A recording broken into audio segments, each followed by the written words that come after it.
E agora, Roberto Rabelo com a palestra da Voz da Profecia, hoje intitulada As Escrituras, Revelação de Deus. Uma das coisas tornadas patentes pela correspondência que nos chega às mãos é a diversidade de pontos de vista a respeito de Deus. Para alguns, Deus é um ser transcendente, está acima do conhecimento humano.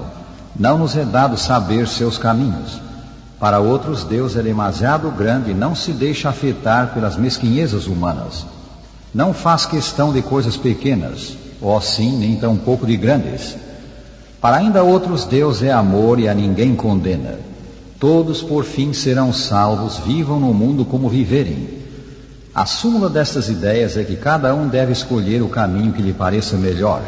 Deus aprovará o que nos pareça bom. Efetivamente, Deus transcende a razão humana. A Escritura diz, não se pode esquadrinhar o seu entendimento. Isaías 40, versículo 28. Mesmo para o mais elevado intelecto, Deus será sempre o grande mistério. Mas o fato de que não podemos compreender Deus não implica em que não lhe possamos conhecer os caminhos. Nós não compreendemos a gravitação universal, não obstante sabemos como ela opera. Sabemos que se alguém subir a uma árvore e se desprender dela, cairá ao solo. Não compreendemos o Ser Supremo. Podemos, porém, saber como ele age, quais as normas que estabeleceu para regular seu trato com o homem. Pelo fato de que Deus transcende o nosso entendimento, o conhecimento de sua vontade só nos pode vir por revelação que ele próprio faça de si. Sem revelação, até o mais vigoroso intelecto tateia e apenas especula quanto aos caminhos do Altíssimo. Por isso foi que Sócrates, um dos grandes pensadores da era áurea da antiga Grécia, desconhecendo a revelação, disse: esperai com paciência até que saibamos com certeza como nos conduzir em relação a Deus e ao homem. Pela mesma razão, o seu ilustre discípulo Platão declarou: esperaremos por alguém, seja ele Deus ou homem inspirado, para nos instruir quanto aos nossos deveres e remover a escuridão de nossos olhos. Essa revelação nos foi dada. Deus se fez conhecido pelas suas obras. Romanos 1, versículo 20. A sabedoria, o poder, a fidelidade de Deus são vistos nas maravilhosas coisas da natureza, obra de suas mãos. A despeito da ação do mal que alterou a natureza, trazendo espinhos e cardos, implantando a hostilidade, o amor e a bondade de Deus ainda são vistos em suas obras. Mas é principalmente pelas Escrituras Sagradas que Deus se faz conhecido do homem. No Sagrado Livro, ele expôs o seu santo caráter, os princípios do seu governo, o seu plano de salvação do homem. Como revelação de Deus, as Escrituras são a fonte da verdadeira instrução religiosa, a norma da vida perfeita, a guia segura ao que anela atingir o céu. Nas palavras de São Paulo, toda a Escritura é inspirada por Deus e útil para o ensino, para a repreensão, para a correção, para a educação na justiça, 2 Timóteo 3,16. Mas as sagradas letras podem tornar-te sábio para a salvação, versículo 15. Durante os longos anos do seu ministério como profeta de Deus e líder do povo escolhido, Moisés escreveu o que ele próprio chamou Livro da Lei. Esse livro da lei, constituído dos primeiros 5 livros das Escrituras, o Pentateuco, foi a primeira revelação escrita de Deus que possuiu a raça humana, pois até então os que tinham sido ensinados por Deus comunicavam seu saber a outros, e esse saber era transmitido de pai a filho através de gerações sucessivas. Ao aproximar-se o fim de sua vida, o fiel servo de Deus tudo fez para impressionar o povo que muito amava a se apegar aos ensinos do livro, a praticá-los com fidelidade, pois a bênção do Senhor seria com o povo, se deres ouvido, disse ele, à voz do Senhor teu Deus, guardando os seus mandamentos e os seus estatutos, escritos neste livro da lei, se te converteres ao Senhor teu Deus de todo o teu coração e de toda a tua alma. Deuteronômio 30, versículo 10. Notemos, os mandamentos do Senhor, os seus estatutos estavam escritos no livro. Ouvindo o livro, estariam ouvindo a voz de Deus. A revelação de Deus constituía o caminho da vida. O verdadeiro êxito do homem estaria ligado à observância dessa revelação, desses sagrados ensinos. Solene e instantemente o zeloso porta-voz de Deus apela: vê que proponho hoje a vida e o bem, a morte e o mal.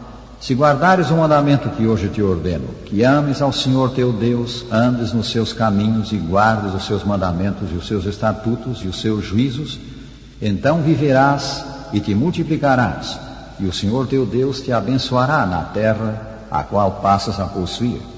Porém, se o teu coração se desviar e não quiseres dar ouvido, e fores seduzido a te inclinares a outros deuses e os servires, então hoje te declaro que certamente perecerás.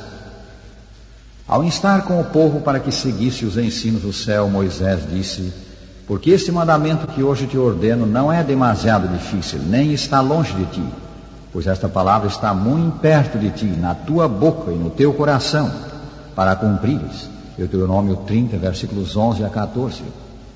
Aí está, a revelação de Deus não está longe de ti. Não é necessário subir ao céu para conhecê-la.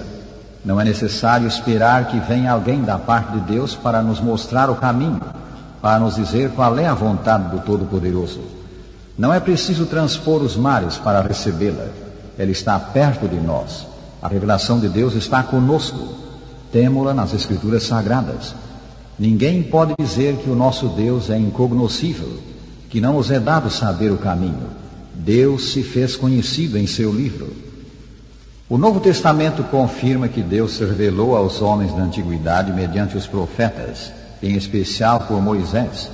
Mais recentemente, porém, ele se fez conhecer por seu próprio Filho. Lemos: havendo Deus outrora falado muitas vezes e de muitas maneiras aos pais pelos profetas, nesses últimos dias nos falou pelo Filho. Hebreus 1, versículos 1 e 2.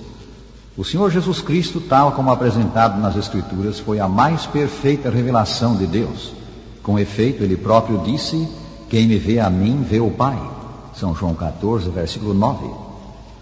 O apóstolo São Paulo, principal autor do Novo Testamento, cita as palavras do principal autor do Velho Testamento, Moisés, e aplica-as a Cristo.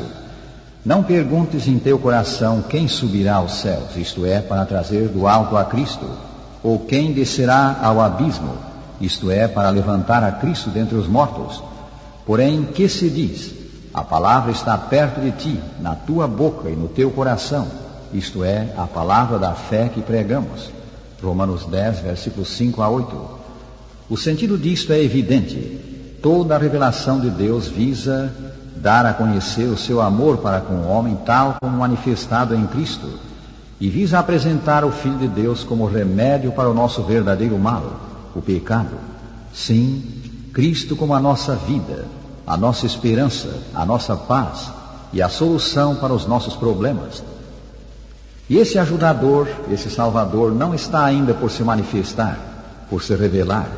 Ele veio do céu, foi morto, ressuscitou dos mortos, está ao alcance da fé de todo homem sobre a terra. São Paulo acrescenta: se com a tua boca confessares a Jesus como Senhor, e em teu coração creres que Deus o ressuscitou dentre os mortos, serás salvo. É especialmente digna de nota a atitude de Jesus para com as Escrituras Sagradas. Na crise da tentação no deserto, o Senhor lançou sua sorte com as Escrituras. 3 vezes o diabo o assediou com sofismas. 3 vezes ele se apegou ao livro. Está escrito, está escrito, está escrito. 3 vezes Satanás apontou-lhe sedutor caminho. 3 vezes ele se firmou na vereda indicada pelas Escrituras. Houvesse Jesus errado então e tomado por caminho que não o de Deus, e sua missão em prol do homem teria falhado. O próprio destino eterno do homem, Cristo Jesus, estava em jogo. Os passos do Senhor tinham de ser dados em estreita harmonia com o céu, em fiel obediência à vontade de Deus. Isso ele fez por se apegar às Escrituras. Tal deve ser a atitude de todo cristão. O verdadeiro cristianismo recebe a palavra de Deus como o grande tesouro da verdade inspirada e como a prova de toda a inspiração. Devemos receber a palavra de Deus como a suprema autoridade. Em sua palavra, Deus conferiu aos homens o conhecimento necessário à salvação. As Santas Escrituras devem ser aceitas como autorizada e infalível revelação de sua vontade. Elas são a norma do caráter, o revelador das doutrinas, a pedra de toque da experiência religiosa. Um agente de sociedade bíblica vendia as escrituras sagradas no norte da Itália. Ao oferecer o livro ao dono de um pomar, este lhe respondeu: "O senhor me diz que o seu livro é a palavra de Deus, a revelação de Deus, mas não o pode provar." O agente, que estava junto às árvores carregadas de frutos, exclamou subitamente, mudando de assunto: "Lindas peras, mas que pena, são de má qualidade." "Que?" retorquiu o dono do pomar. "De má qualidade? É claro que o senhor não as provou. Apanhe uma ou duas e experimente-as." O agente fez como lhe foi dito e começou a comer. "Sim, o senhor está certo", concordou ele, estalando os lábios. "As peras são excelentes. Mas, amigo, o senhor deve fazer com o meu livro o que eu fiz com as suas peras. Prove-o e verá que ele é bom, que ele é de Deus." Prezado ouvinte, prova o santo livro, examina-o diligentemente e verás que ele é a revelação de Deus. Veio de Deus a fim de indicar o caminho para Deus, o Salvador Jesus Cristo, que disse: "Eu sou o caminho, ninguém vem ao Pai senão por mim."